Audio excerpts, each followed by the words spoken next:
Isayas 11, 1-5.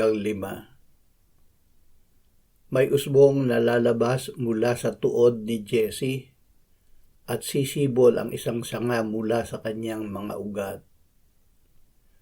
At ang Espiritu ng Panginoon ay isa sa kanya, ang Espiritu ng karunungan at ng unawa, ang Espiritu ng payo at ng kapangyarihan, ang Espiritu ng kaalaman at ng takot sa Panginoon.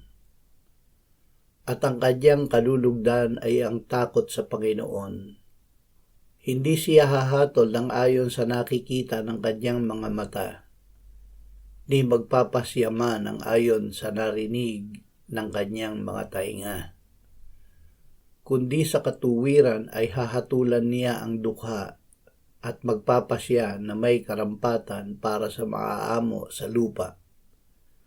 Sasaktan niya ang lupa ng pamalo ng kanyang bibig at sa hinga ng kanyang mga labi ay kanyang papatayin ang masama.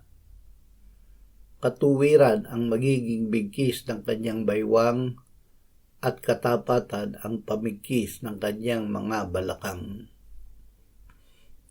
Tanggapin ang biyaya ng bagong simula. Ibinigay ng Ama si Jesus upang ating sampalatayaan at tanggapin. Si Jesus ang anak ng Diyos na nagkatawang tao mula sa lipi ni Jesse na ama ni David, kaya't siya ang hari na ipinangako ng Diyos na darating.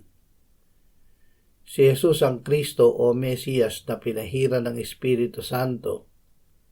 Sa pamamagitan niya ay ibinigay sa atin ng Ama ang Espiritu Santo.